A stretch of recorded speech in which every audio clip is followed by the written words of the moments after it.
जय श्री राम। जय गुरुदेव। रोज की तरह प्रार्थना करते हैं और इस सत्र को आरंभ करते हैं।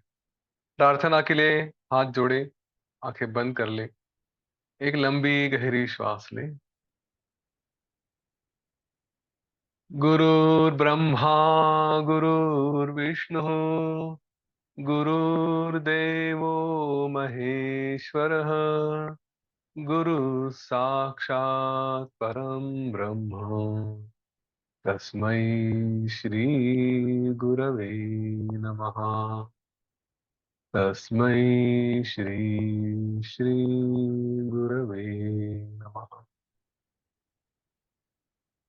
परम पूज्य गुरुदेव से, ईश्वर से प्रार्थना करें, हमारा यह ज्ञान यज्ञ चलता रहे, इसमें कोई बाधा ना आए। यह ज्ञान हमें इस तरह से प्राप्त हो कि यह इस जीवन में और जीवन के बाद भी हमारे साथ रहे। हम इस ज्ञान के साथ रहें।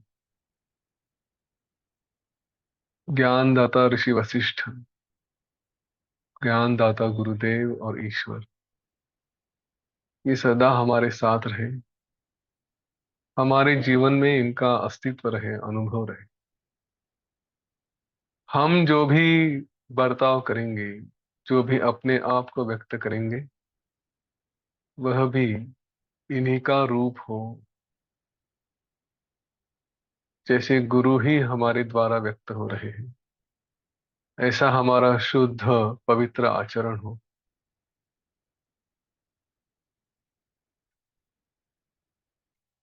सतत सबके मंगल की प्रार्थना हम करेंगे। यह ज्ञान जो हमें मिला है,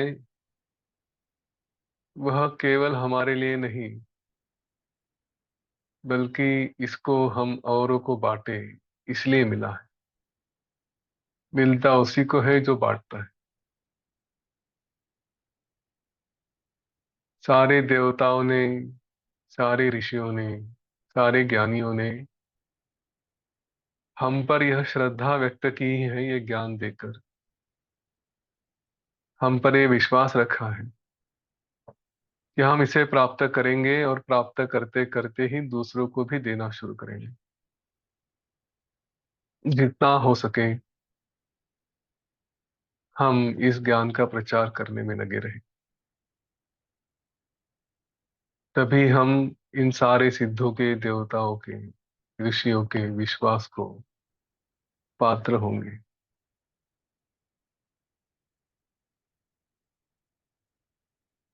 अपने आप में ही यह संकल्प करेंगे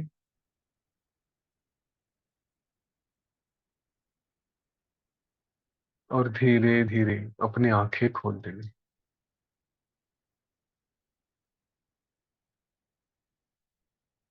जय गुरुदेव। जय श्री राम। जय जय रघुवीर समर्थ।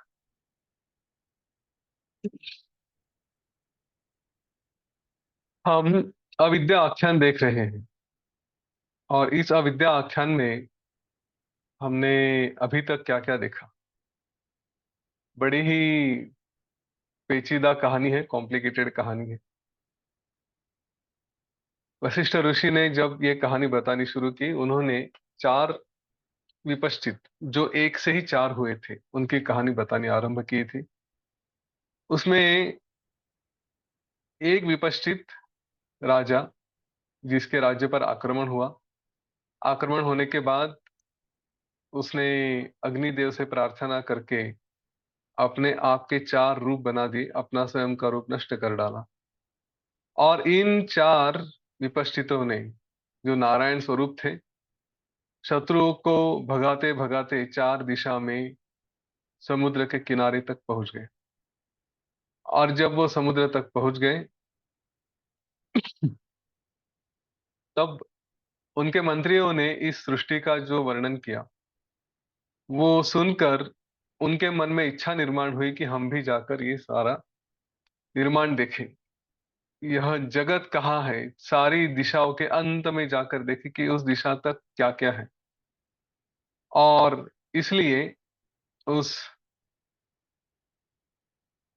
उन विपश्चितों ने अग्निदेव की प्रार्थना की, यह ब्रह्मांड, केवल ब्रह्मांड नहीं, ब्रह्मांड की भी ब्रह्मांड जितने भी कुछ है, सारा निर्माण, ये सब देखने के लिए अग्निदेव से जो जो भी साधन चाहिए, जो जो भी सिद्धियां चाहिए, वो मांग ली। और इन सिद्धियों का उपयोग करके वे अलग अलग स्थानों पर भटकने लगे। ये सारे प्रवास में कभी उनके शरीर समाप्त हुए, कभी वो कहीं पर फंसे रहे, कभी किसी रूप में रहे, कोई वृक्ष के रूप में रहा, कोई किसी प्राणी के रूप में रहा। एक के बाद एक ऐसे कई जन्म उनके होते गए। और ये सारे जन्म करते करते करते करते एक के बाद एक, फिर किसी को भाग्यवश भगवान विष्णु के लोक में जाकर उनसे आत्मज्ञान प्राप्त हुआ, वो मुक्त हो गया। कोई था कि जिसे देखने की इच्छा, ये ब्रह्मांड के बाद भी एक के बाद एक देखने की इच्छा चली रही थी, और वो अभी भी घूम रहा है। कोई एक था कि जो किसी एक ब्रह्मांड में जाकर वहां पे राजा बनकर स्थित हो गया।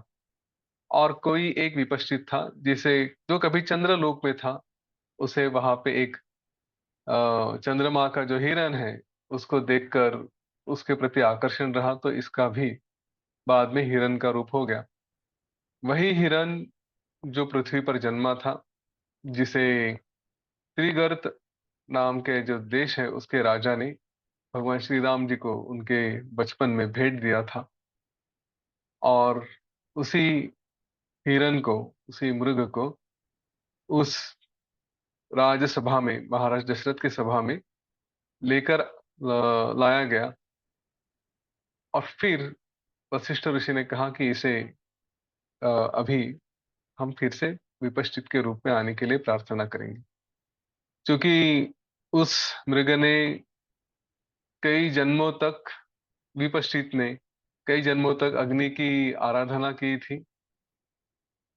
तो वशिष्ठ ऋषि ने अग्नि को फिर से प्रज्वलित किया, अग्निदेव से प्रार्थना की कि इस हिरण को, जो मूलतः विपश्चित है, उस रूप में फिर से लेकर आए।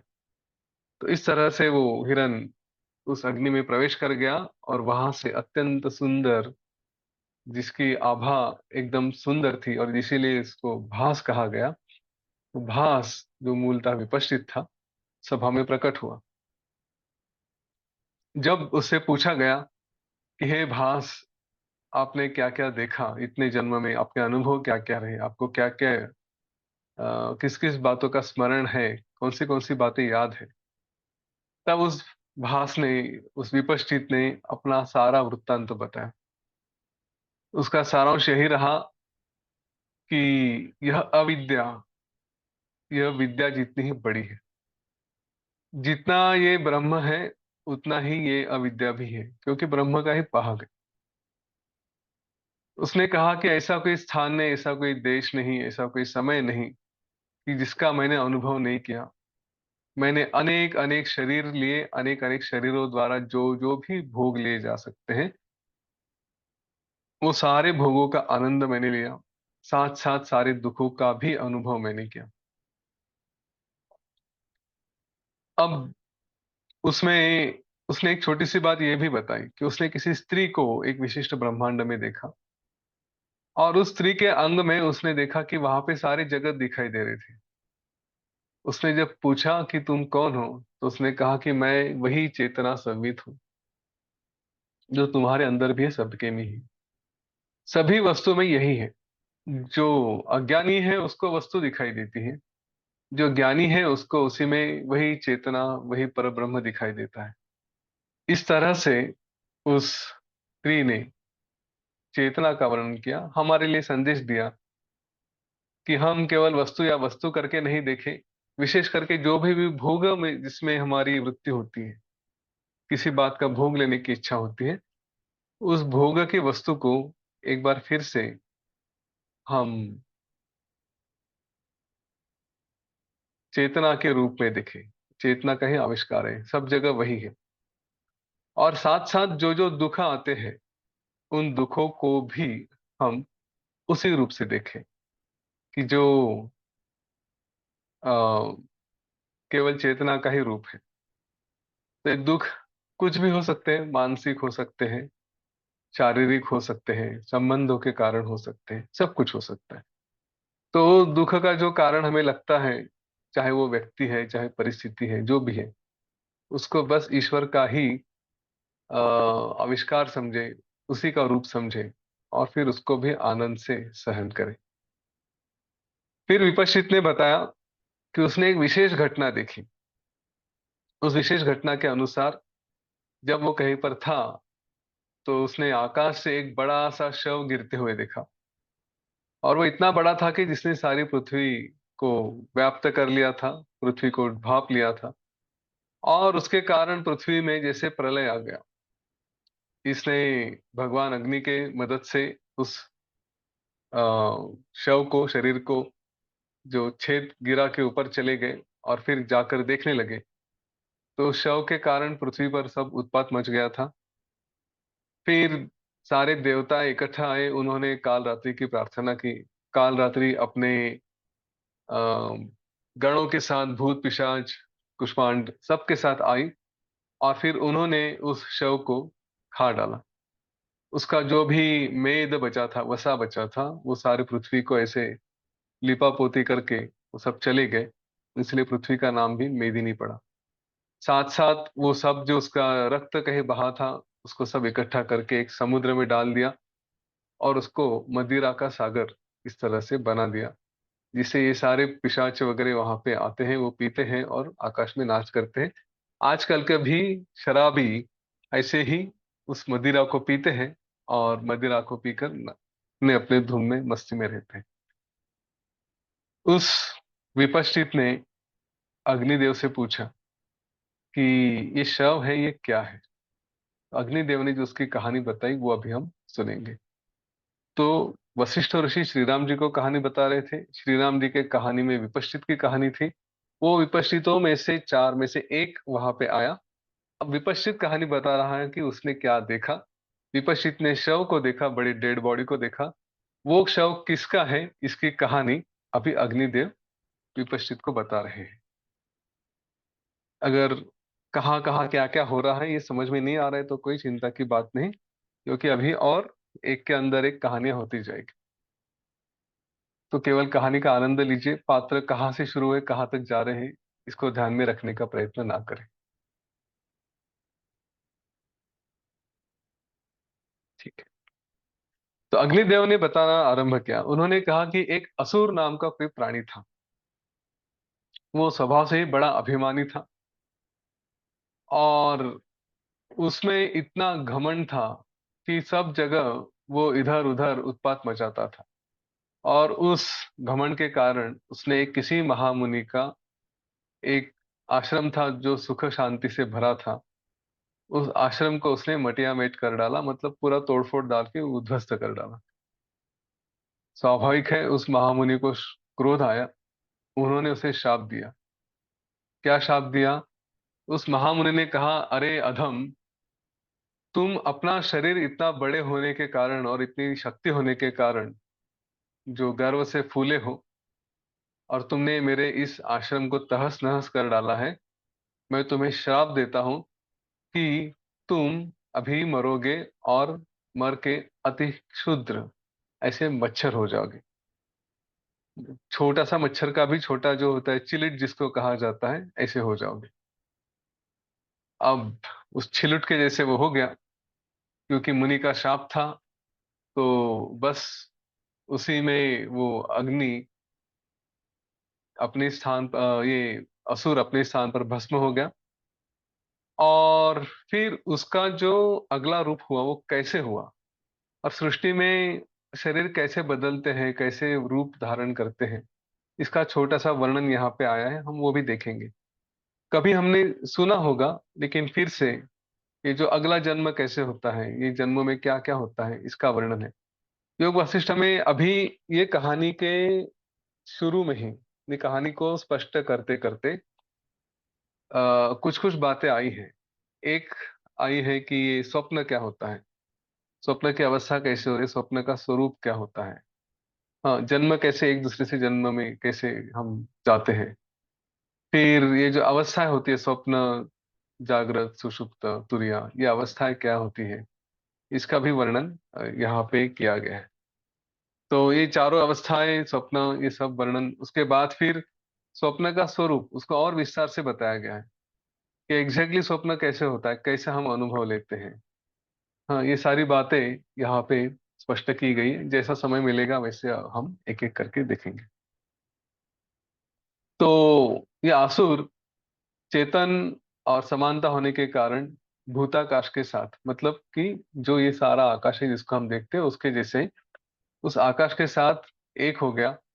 और फिर वो भूताकाश मतलब जो उसकी स्पेस थी, उसने वायु के साथ एक हो गई। अभी ये बताने का अर्थ यह है कि किसी की मृत्यु होती है तो उसका जो भी स्वरूप है उसका कोई स्थूल रूप नहीं होता, वो आकाश जैसा होता है। हाँ, मतलब उसको पकड़ के देखेंगे ऐसा नहीं, जो है वो आकाश जैसा ही है। अब आकाश के जैसे होने के साथ उसको कुछ आगे नहीं हो सकता, उसको थोड़ा घना बनाना पड़ता है, थोड़ा स्थूल की तरफ लेकर जाना पड़ता है। तो वही आकाश, उसी में जो वायु होता है उस वायु के साथ एक हो जाता है।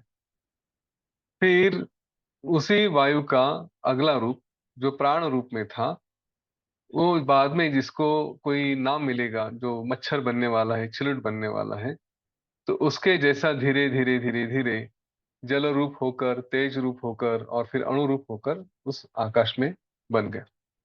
ऐसे उसके अलग अलग सूक्ष्मता से, एकदम सूक्ष्मता से स्थूलता की तरफ उसका प्रवास शुरू हो गया।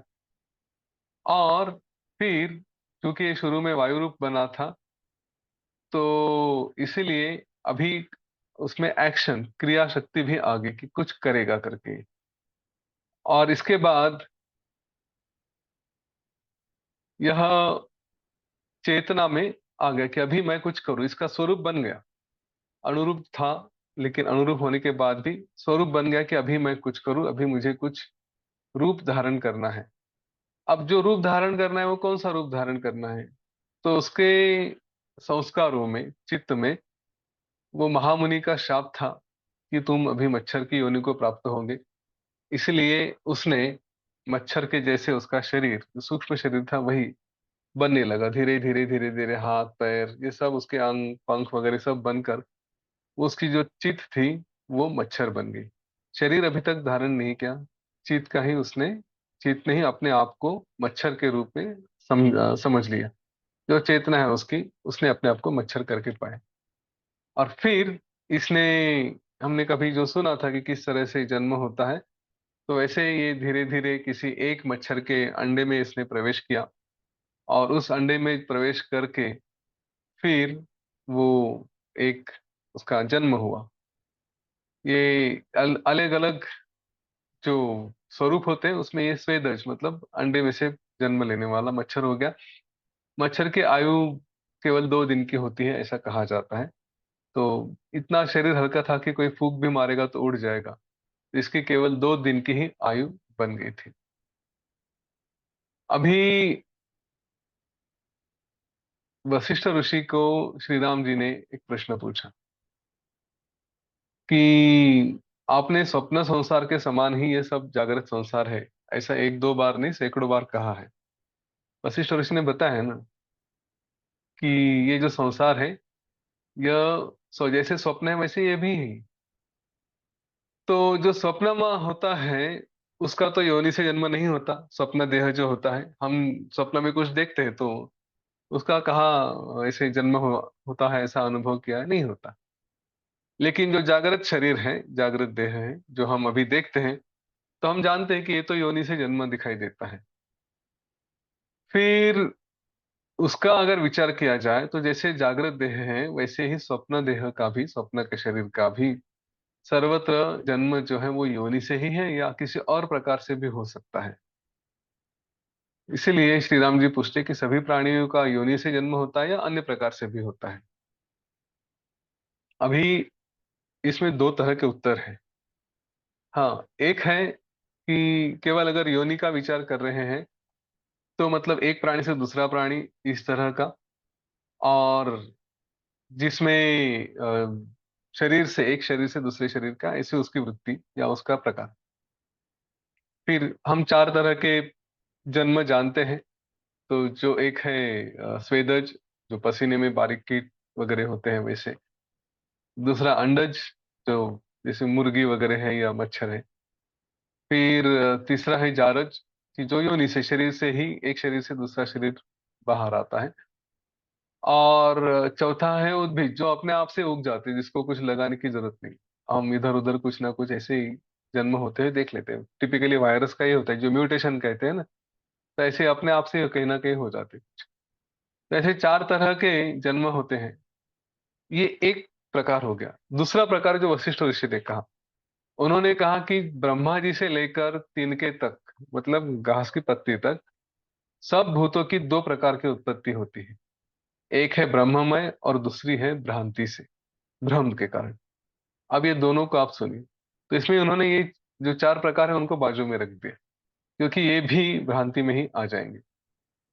अभी पहले की योनि के अनुभव से जो वासनाओं में बंधे जाते हैं, और फिर उसी शरीर के साथ रहकर, पहले वाला शरीर रहकर, जैसे अभी ये वाला शरीर है, तो इस शरीर में हम मैं शरीर हूँ, मैं शरीर हूँ, ऐसी भावना करके जो बंध जाते हैं, उसी भ्रांति से जो हमारे संस्कार होते हैं, उस संस्कारों के अनुसार हमारा हमारा अगला जन्म हो जाता है।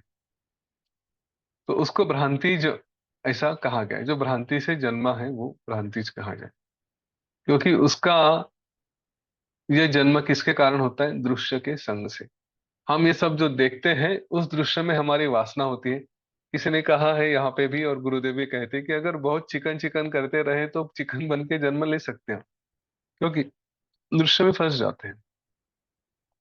और यही बाद में स्पष्ट भी किया गया है, इसी कहानी में बाद में हम देखेंगे कि जिस दृश्य के साथ हमारा संग हो जाता है, वही सहसा हमारा अगला जन्म होता है। जो हमारे संस्कार होते हैं उसके जैसा हमारा अगला जन्म होता है। तो इस तरह से ये एक है जो भ्रांतिज है।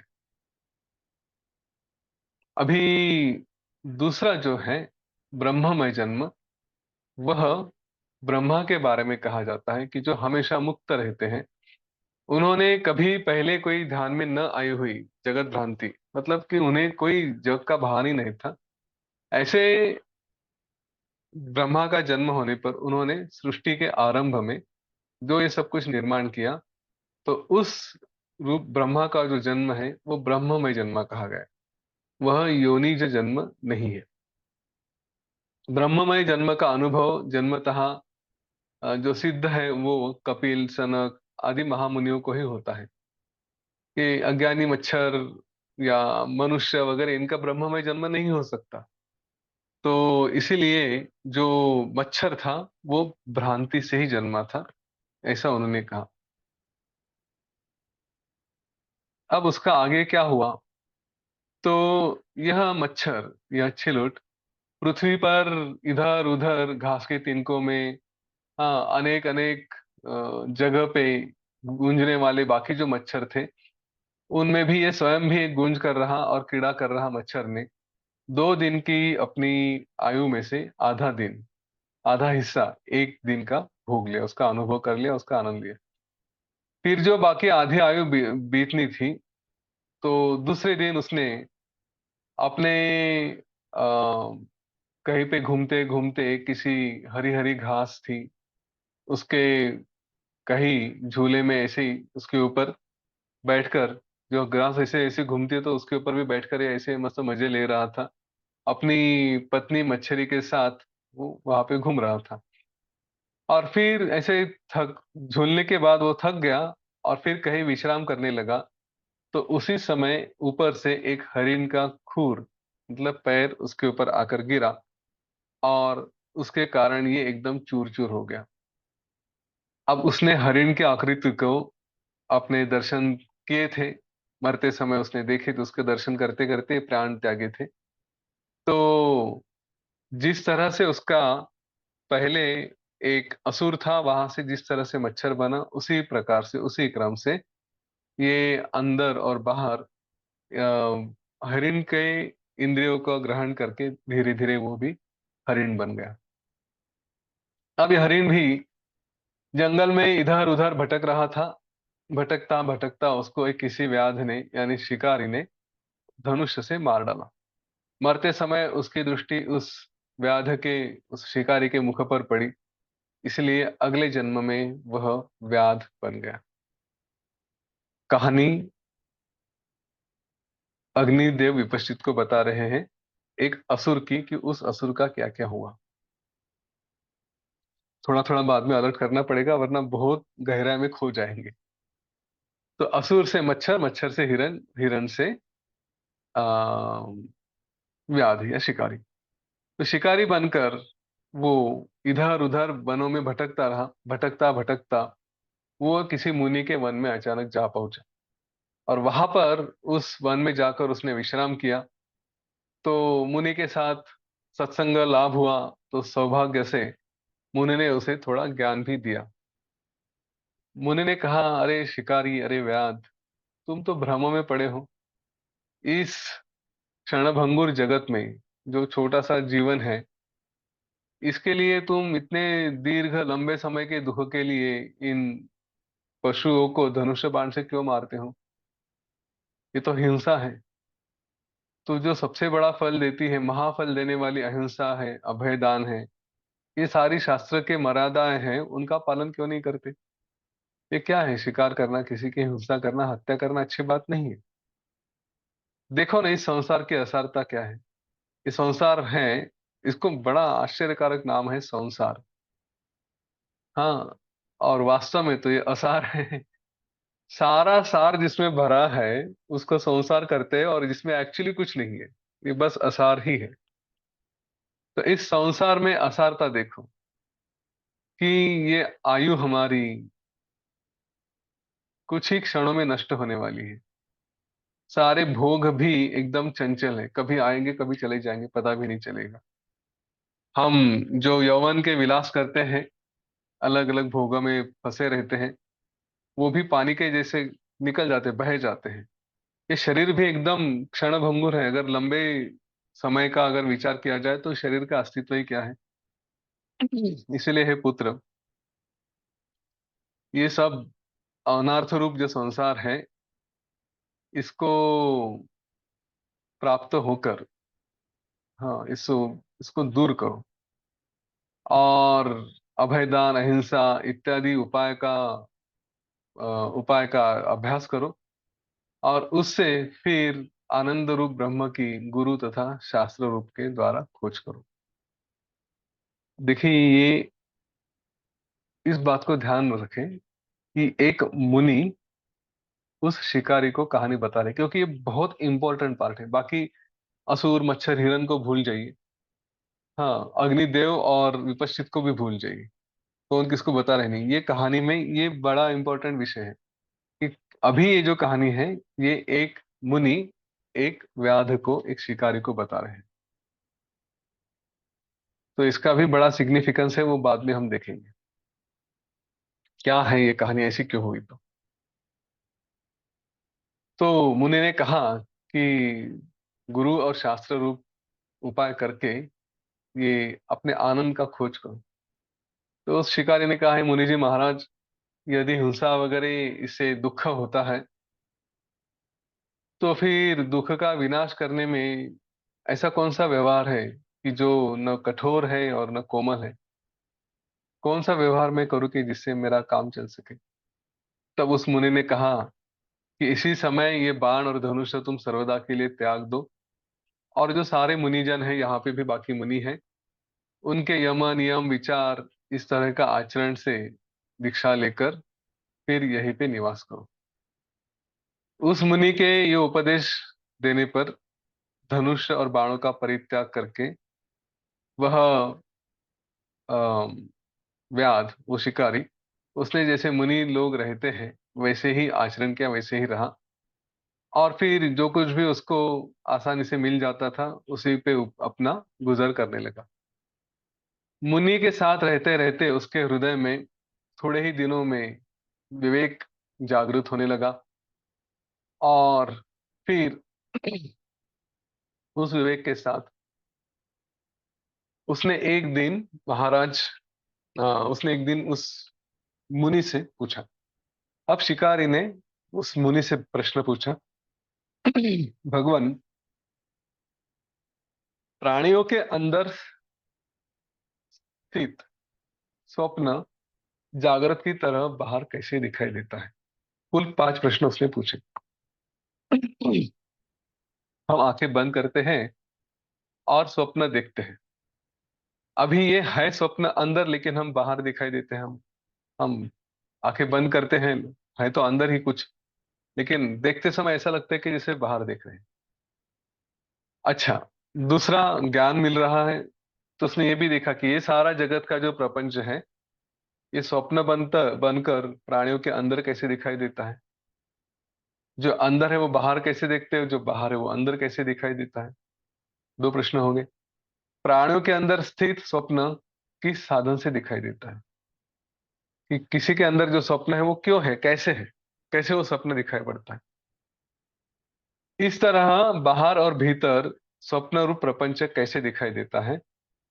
और यदि ये प्रपंच स्वप्न ही है, मतलब ये चौथा प्रश्न हुआ कि हमारे अंदर और बाहर, ये कहा जाता है ना, ये सब कुछ स्वप्न है, तो फिर स्वप्न कैसे दिखाई देता है। और यदि ये प्रपंच स्वप्न ही है, तो बाहर और भीतर 2 प्रकार से कैसे है, एक ही तरह से होना चाहिए। अंदर भी और बाहर भी ऐसे कैसे हो सकता है। ये सारा जो जगत है ये स्वप्न में कैसे है तो फिर दोनों जगह कैसे है। ऐसे उसने प्रश्न पूछे। तब उस मुनि ने जो उत्तर दिया, यहां से बातें थोड़ी और कॉम्प्लेक्स हो जाती है। तो थोड़ा सावधान होकर सुने, क्योंकि इतना सरल सरल उसका उत्तर नहीं है। चलिए, वो मुनि ने, मतलब पहले जो कई बार ऐसे अनुभव करने का प्रयत्न किया, लेकिन इस तरह का गर्भित प्रश्न है, कई इसमें तर्क आए हैं। तो उस तर्क को सुनकर, इस प्रश्न को सुनकर मुनि ये बता रहे थे कि जब उनका विवेक कभी प्रौढ़ नहीं था, तो उनके भी मन में ऐसे ही अनेक वितर्क उठे थे, ऐसे ही कई प्रश्न उठे थे। और फिर उस मुनि ने योग धारणा के अभ्यास से परकाया प्रवेश की सिद्धि प्राप्त कर ली। और फिर उस सिद्धि का उपयोग करके किसी के शरीर में जाकर स्वप्न का विचार किया, और फिर उसका बार बार अभ्यास करके जो उन्हें समझा, जिसने उनका समाधान हुआ, यह अभी उसे स्पष्ट कर रहे हैं। ये कह रहे हैं कि मैंने पहले किसी अवस्था में, जब मेरा विवेक कोमल था, अपने आप में न जाने कहां से मेरे ही मन में ऐसा ही प्रश्न आया। तो इसीलिए ये स्वप्न शरीर में कैसे दिखता है, इसका एक्चुअली क्या दिखता है, स्वप्न आता कैसे है, वो हो क्या रहा है, हमको भी कुतूहल होगा ना। हम ये दुनिया देखते देखते देखते तो कैसे होता है, स्वप्न आता है तो कैसे होता है। तो उसका अभ्यास करने के लिए मैंने पद्मासन बांधकर सारे आ, सिद्धियां प्राप्त करने का अभ्यास किया, और परकाया सिद्धि मैंने प्राप्त कर ली। फिर जब मैंने इस तरह से अभ्यास करना आरंभ किया, तो मुझे वो सिद्धि प्राप्त होगी, प्राण को फिर मैं शरीर से रेचक द्वारा निकाल सकता था। इस तरह से जब मेरी सिद्धि सिद्ध हो गई, मैं उसमें एक्सपर्ट हो गया, तो फिर उसके बाद मेरे ही यहाँ पे आश्रम में जब मैं ये सब विचार कर रहा था, अच्छा इसने जो कहा ना, वो गौर से सुनिए। उस मुनि ने कहा कि मैंने पहले कभी, अब इस पहले कभी का अर्थ क्या है बहुत बाद में आपको समझेगा, और बहुत बाद में समझ में आएगा। पर पहले कभी मैंने इसका अभ्यास किया था, ऐसे बता रहे थे। तो उस समय मेरे सामने एक जीव था, मतलब कोई मेरा विद्यार्थी था। तो मैंने अपने प्राण को रेचक के रूप में, हमने रेचक वगैरह सब सुना है कि श्वास जब बाहर निकाली जाती है, बाहर की तरफ फेंकी जाती है, तो उसको रेचक कहते हैं। तो उस रेचक के द्वारा मेरा प्राण जिस वायु में था, उसको मेरे सामने जो विद्यार्थी बैठा था, मेरा शिष्य था, उसके मुख के अग्रभाग में जो प्राण था उसमें मिला दिया। मतलब अपना प्राण निकाल के, वो जो बाद में सामने विद्यार्थी बैठा था उसके जो वायु होगी, उस वायु में उसको मिला दिया। और वो प्राण ये जो मुनि का प्राण था वो जैसे ही उस विद्यार्थी ने श्वास लिया, उसका प्राण जैसे ही अंदर चला गया, तो वैसे ही ये भी उसके हृदय के भीतर पहुंच गया।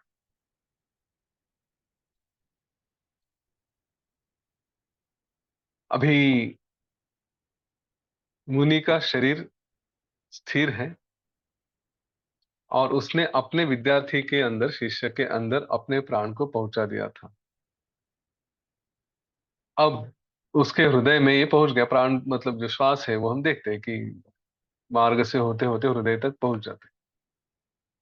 अभी एक साथ ये दो दो प्राण उस शरीर के अंदर चले गए। और फिर उसके बाद क्या हुआ, तो फिर अपनी बुद्धि से ही मैं संकट में फंस गया। अब संकट मतलब कैसा संकट, तो उसका वर्णन उन्होंने आगे कर रहे हैं कि मैं तो चला गया किसी के अंदर। अब वहां पे देखा तो जैसे सिंचाई के लिए बड़े बड़े नहर बिछाए जाते हैं, नहरों का जाल बिछाया जाता है, वैसे ही उसके शरीर में ये सारी रसवाहिनी थी, जो नाड़ियां थी, वो सब कुछ का 72,000 नाड़ियां हैं, तो उनका सारा जाल फैला हुआ था। वहां पे मैंने देखा, जिससे ग्रीष्म ऋतु में तपी हुई लहरों से सागर व्याप्त रहता है, वैसे ही उसके उदर अग्नि में, मतलब पेट में जो अग्नि होता है, वो उबल रहा था। और उससे अलग अलग शब्द, अलग अलग अनुभव, गर्म अवयव, ये सारे मैं अनुभव कर रहा था। उसके अंदर ही सारे शरीर के अंग भी ये गर्म हो रहे थे। जीवन के लिए चित्त और प्राण, इनका इनकी आवश्यकता होती है। यही जो वायु है, चित्त और प्राण, ये निरंतर खींचे गए बाहर के अलग अलग जो नवीन नवीन शीतलता होती है, ठंडी होती है, वो उसके नासिका के अग्रभाग से अंदर प्रवेश करता था। और उसके चित्त और प्राण के कारण उसका शरीर ये चेतनामय था, उसमें संचार हो रहा था, मतलब कि उसकी श्वास चल रही थी और उस श्वास के कारण उसका शरीर चेतन था, एक्टिव था। अभी शरीर में अलग अलग जगह अन्न रस फैलाया जाता है, कफ है, ये सब जो नाड़ियों से जाता है, तो ये सब आ, नाड़ियां जो दिखाई दे रही थी, वो अत्यंत अंधकार युक्त थी। उसमें गर्मी भी कम नहीं थी।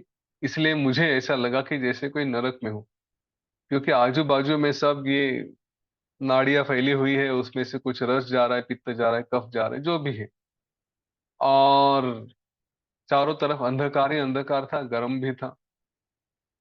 72,000 नाड़ियों में कहीं पर रक्त जा रहा है, कहीं पे रस जा रहा है, कहीं पे कफ है, कहीं पर पित्त है।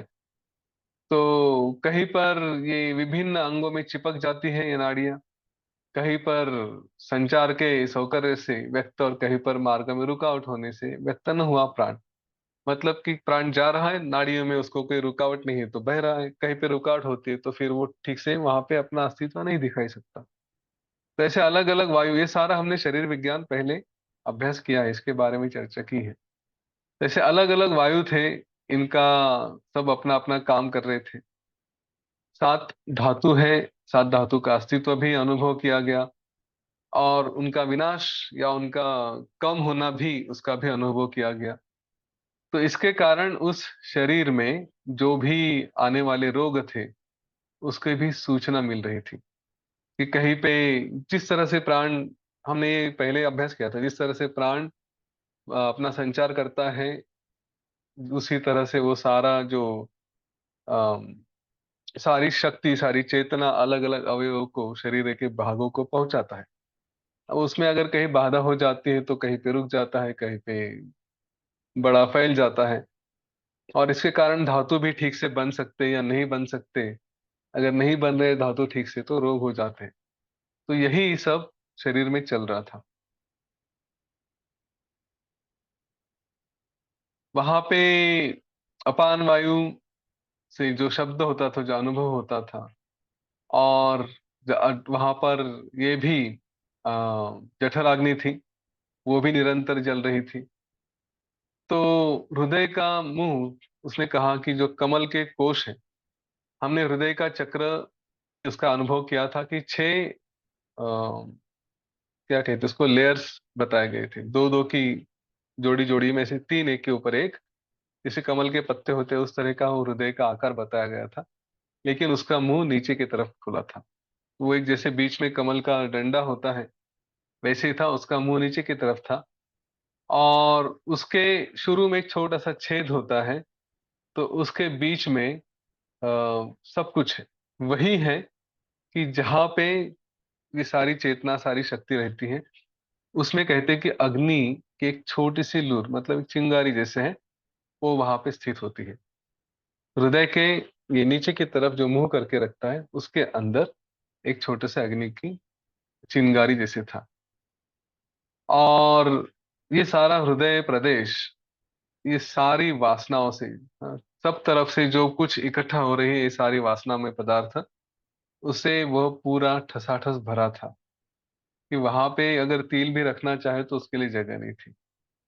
वायु से भरी इंद्रियों से चारों तरफ से बंधा था। मतलब इंद्रियों हमारे काम इसलिए करते हैं, अगर फिर से याद है तो, कि इंद्रियों का कारण है, काम करने का कारण है वायु। हाँ, अगर हमारा प्राण नहीं रहे, वायु नहीं रहा, तो शरीर में वायु का काम ही है कि चंचलता चेतन लेकर आए, शरीर शरीर को चलाए। तो उसी के कारण ये इंद्रियां भी, जो जैसे हम आंखों से कुछ देखते हैं तो उससे वासना जनरेट हो जाती है। स्पर्श से हमें कुछ अनुभव होता है, जीवा से कुछ होता है, गंध से, सुनने से। तो ये सारी बातों के कारण वह जो हृदय प्रदेश था वो भर गया था, बंधा हुआ था। साक्षीभूत आत्मा का स्वभाव जैसा है उसके पूरा विपरीत था ये सारा जो चल रहा था वो।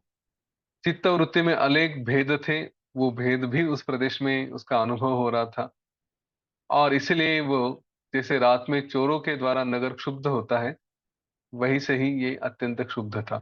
कहीं कहीं जगह अत्यंत शांत भी था। तो ये जो प्रदेश है ये सब अपने अंदर में ही, सारांश से अगर कहा जाए तो इसको जो हम चित्त को कहेंगे कि जैसे अगर हृदय में रहा, तो इसमें कई सारी बातें एक साथ होती रहती है। कभी शांति का भी अनुभव होता है, कभी उसमें कई सारा उत्पात मचा होता है, हमारी अलग अलग भावनाओं का बहाव चालू हो जाता है, वासना भर जाती है। तो ये सारा कुछ वहां पे हो रहा था।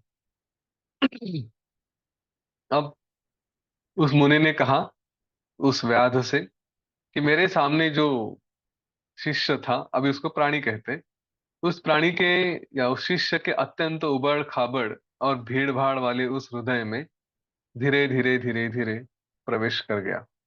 उसके अंदर प्रवेश करने के बाद फिर मैंने उसके ही हृदय के मध्य में एक तेज का अनुभव किया, जो तेज के सार कहा जाता है।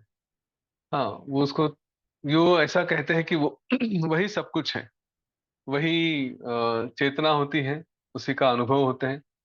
तो उसके पास जाकर, मैं उसके करीब होकर भी, क्योंकि अलग अलग नाड़ियों से जा रहा था इसलिए दिखने में करीब था लेकिन वैसे दूर था, तो मैं अभी उसके उस तेज के पास पहुंचना चाहता था, तेज के साथ एक हो जाना चाहता था।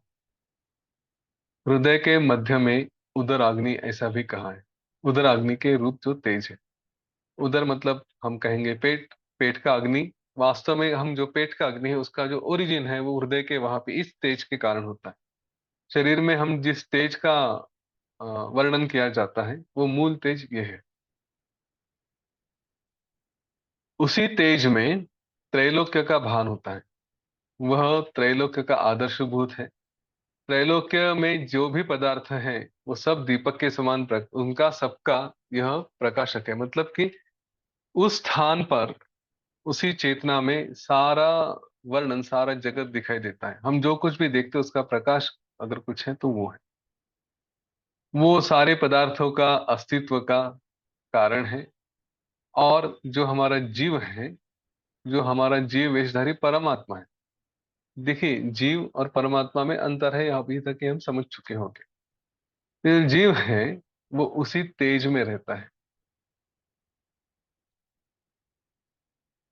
उसी सूक्ष्म अग्नि की लूर, और उसमें बीच में परमात्मा बैठा है। वही ब्रह्म है, वही शिव है, वही अविनाशी है, वही परम है। लेकिन वो जानता नहीं है। तो ये जो था, जो हृदय में जो छोटा सा वो अग्नि का रूप था, वो सब कुछ है। अभी ऐसा अगर है तो एक प्रश्न आता है, हम तो कहते कि परमेश्वर या जो भी चेतना है तो पूरे शरीर में है, तो ऐसा क्यों कह रहे कि वो बस तेज धातु में ही है, ओज उसको कहा जाता है उसमें है, ऐसा कैसे कहा जा सकता है? तो उसका उत्तर इस तरह से दिया जाता है कि जैसे सूर्य के द्वारा जो फूल विकसित होता है, अब फूल में सुगंध शीतलता सर्वत्र रहती है, लेकिन उस फूल के एक ही भाग में हमें सुगंध और शीतलता विशेष रूप से अनुभव होती है। वैसे ही यह सर्वव्यापी आत्मा जीव बनकर पूरे नख से लेकर शिखा तक सब जगह तरफ फैला हुआ है। हम ये नहीं कह सकते ना कि उंगली में चेतना नहीं है करके केवल इधर है ना, ऐसा नहीं कह सकते। तो परंतु ये चेतना सब जगह फैली हुई तो भी विशेष रूप से ओज रूप से वो इसी तेज धातु में वहां पे स्थित होती है। अब मुनि ने बताया कि इसके उपरांत मैं उस जीव के उपाधिभूत मनोमय विज्ञान कोश में आ, प्रवेश करने वाला था। जो उसका वर्णन किया है विज्ञान कोश का, उपाधिभूत मनोमय विज्ञान कोश से आनंदमय कोश में। आनंदमय कोश क्या था? आनंदमय कोश जैसे चंद्रमा के किरणों के सदृश स्वच्छ था, सफेद बादल के टुकड़े के समान मनोहर था, मक्खन के गोले के समान कोमल था, और दूध के बुदबुद के समान सुंदर था। तो उस आनंदमय कोश में मैं प्रविष्ट हुआ। वो वहां पे गया जहां पे उसका सब सार रहता है, उस जगह। मनोमय कोश से विज्ञानमय कोश से फिर निकलकर आनंदमय कोश तक पहुंचा। अब मैं अलग अलग जगह से जो यहाँ पर आया था, तो इसमें जो मुझे थकान हुई थी, जो अनुभव हुआ था कि अरे थक गया हूँ, यहाँ यहाँ यहाँ यहाँ ये सब जगह नाड़ियों से जा रहा हूँ, वो इस आनंदमय कोश में बिल्कुल नहीं थी। जैसे अपने हृदय में स्थित ओज में मैं स्वस्थ रहता, वैसे ही मैं यहाँ पर भी स्वस्थता के साथ रहा। और मैंने उसका सारा का सारा जगत, स्वप्न रूप जगत भी पूरा का पूरा देखा। देखिए, ये मुनि उस सामने के विद्यार्थी शिष्य के शरीर में जाकर अलग अलग स्थानों से लेकर उसके आनंदमय कोश में जहां पे अब सब अस्तित्व रहता है वहां पर जाकर बैठ गए। तो जो ये अनुभव कर रहा था, जो देख रहा था, यही सारा अनुभव, सारा दृश्य उस मुनि ने भी देखा। क्योंकि वही हमारा मूल है। हमने पांच कोशों में से जो देखा है, अन्नमय कोश, प्राणमय कोश, मनोमय कोश, विज्ञानमय कोश और आनंदमय कोश। तो आनंदमय कोश तो हमारा असली स्वरूप है। वहां पे वो सब जो देख, वहां पे गए तो हम वही आत्मा बन गए। हम जो कुछ इस शरीर में जो कुछ देख रहे हैं वही वो देख रहा है। उस रूप से उस मुनि ने इसके शरीर में, इसके अंदर जो कुछ हो रहा है उसका वर्णन देखा। उसने देखा कि ये स्वप्न भी देख रहा है।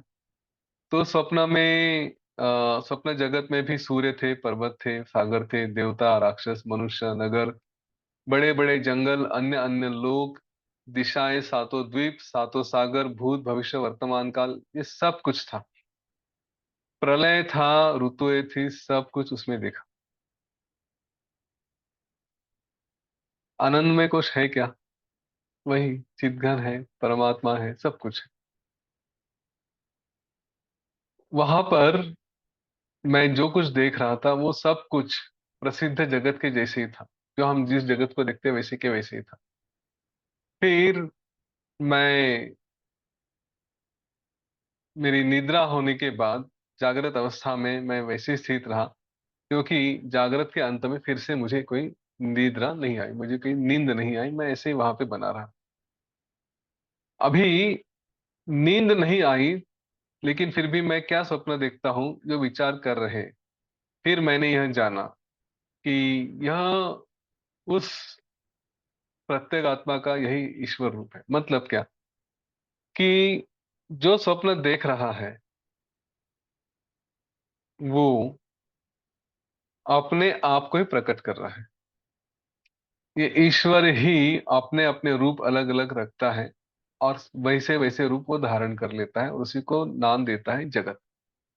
अब इस विषय पर थोड़ा हम थोड़ी बात करते हैं।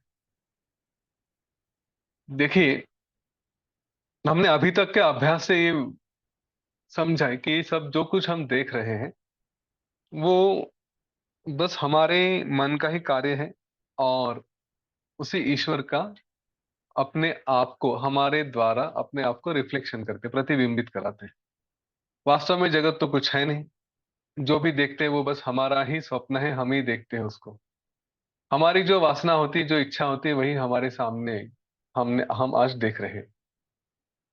वैसे ही जो स्वप्न है, वह भी वही ईश्वर अपने आप को प्रकट करता है।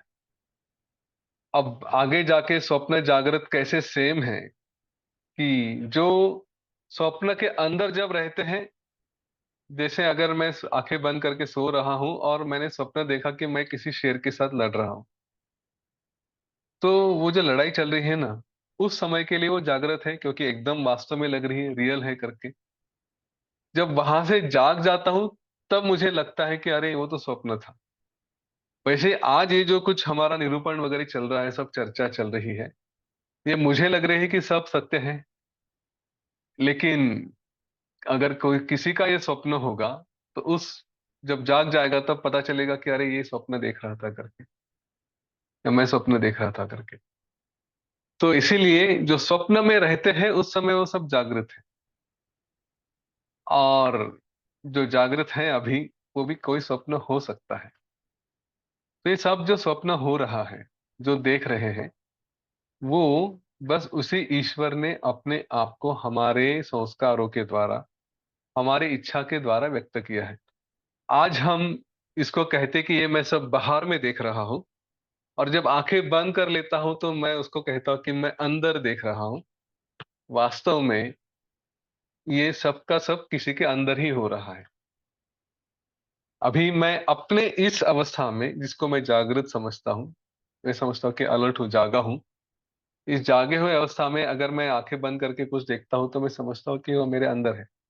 लेकिन जो इस अवस्था को देख रहा है कोई और, उसके लिए तो ये सब स्वप्न ही रहेगा। तो ये केवल ईश्वर ने अपने आप को व्यक्त किया है, उसको कहते हैं बाहर व्यक्त किया, लेकिन वास्तव में है सब एक ही ईश्वर, उसी का रूप है।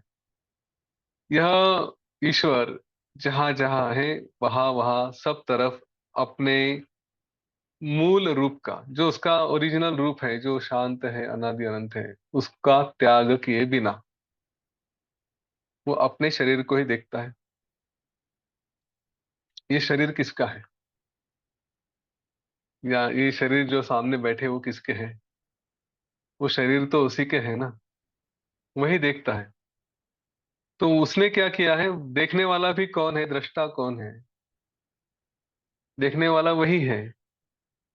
वो तो हम एक चिदाभास के कारण, एक आभास के कारण, चित्त को जो आभास हुआ है उसके कारण मैं देखता हूँ, मैं शरीर है ये वगैरह, ये सब बाद में हुआ, भास है ये। लेकिन वास्तव में सब कुछ जो है वो वही है। तो वही आ, परमात्मा, वही चैतन्य, वही शक्ति, वही ईश्वर, इसी सारे जग को, अपने शरीर को दिखता है। इस जैसे ये सारा जग है वो उसके लिए उसका शरीर जैसे हो गया, सब कुछ उसी का निर्माण है।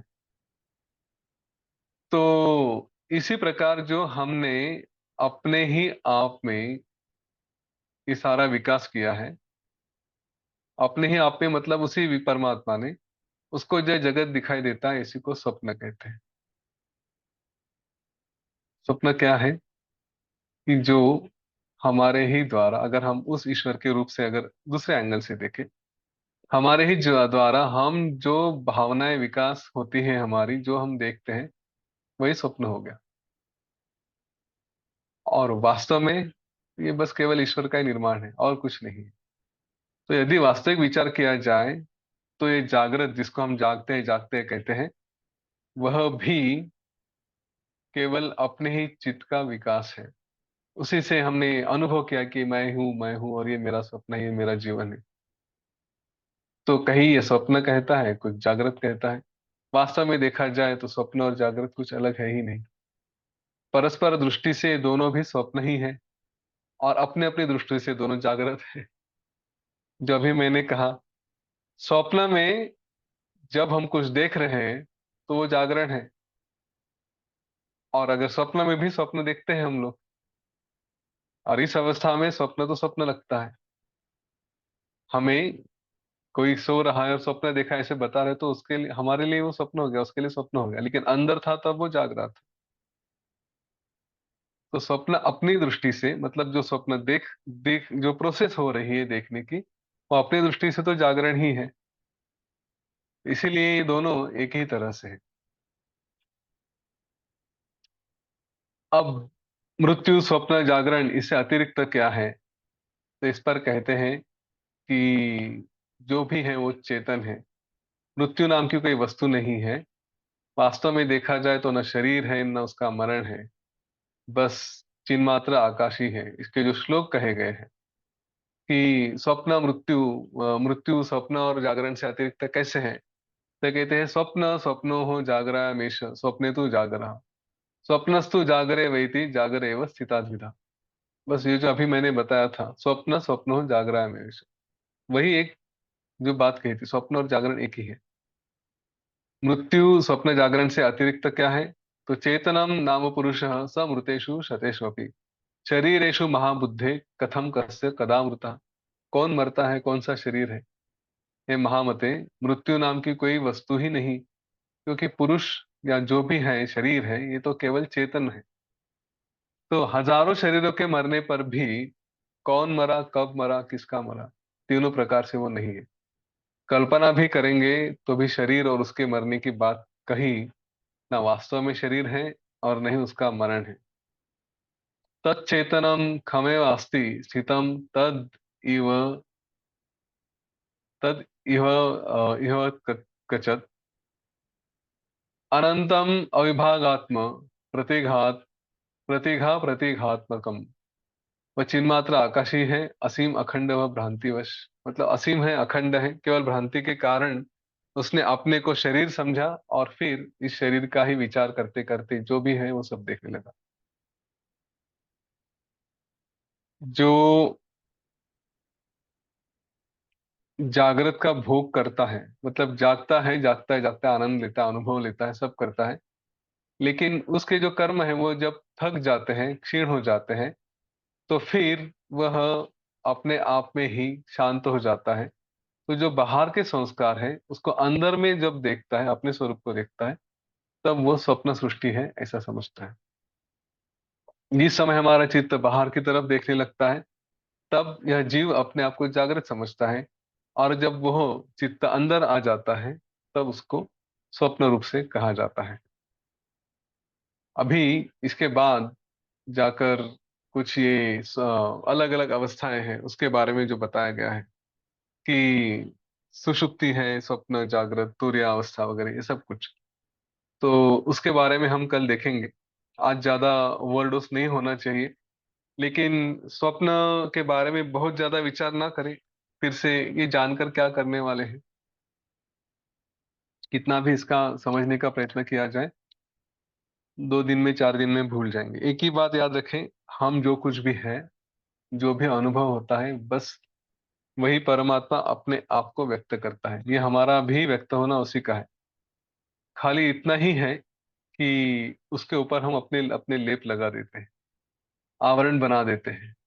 इसीलिए वो चिद न होकर चिदाभास रह जाता है, प्रतिबिंब है चित्त का। और चिदाभास के कारण ही फिर अहंकार और ये सब बातें आती। तो वो जो है व्यक्त होने वाला, वो कुछ मैला सा हो गया है, और इसीलिए हर एक का अपना अपना अपना अपना जैसे बुद्धि है, वैसे अलग अलग रूप, अलग अलग आचरण, अलग अलग स्वप्न, ये सब दिखाई देते हैं। नहीं तो सब कुछ तो एकदम बोरिंग हो जाता है ना, सब कुछ एक ही रहता, कुछ अलग नहीं रहता। तो आज यहाँ पे रुकेंगे हम लोग, और कुछ प्रश्न है तो देखेंगे। फिर से इस बात का ध्यान रहे, वशिष्ठ ऋषि विपश्चित की कहानी बता रहे थे, विपश्चित एक वहां पे आ गया हिरण बन के, अब उसने फिर से विपश्चित बना, उसने अपनी कहानी बतानी शुरू की। उसने जो विशेष देखा, वो शव गिरा था, वो शव किसका था उसका वर्णन कर रहा था। तो उसका वर्णन करते समय शुरुआत हुई एक असुर से, उसका मच्छर, हिरण, उसके बाद एक शिकारी। शिकारी एक मुनि के पास गया। अब मुनि बता रहे हैं स्वप्न क्या है। तो मुनि किसी एक शिष्य के शरीर में जाके क्या क्या हो रहा है और उसके द्वारा वो स्वप्न का वर्णन कर रहे हैं। तो ये कहानी खत्म होते होते आज की तारीख में, आज के दिन में, वो मुनि अभी भी उस शिष्य के शरीर में है। ठीक है, इतना ध्यान रखें। चलिए, तो हम लोग कल मिलते हैं। सबके कल्याण के लिए प्रार्थना करें। आंखें बंद करें, एक लंबी गहरी श्वास लें। लोका समस्ता सुखिनो भवन्तु। लोका समस्ता सुखिनो भवन्तु। लोका समस्ता सुखिनो भवन्तु। ओम शांति, शांति, शांति। सकलमंगलं भवतु।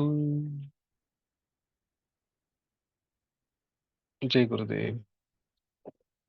जय श्री राम।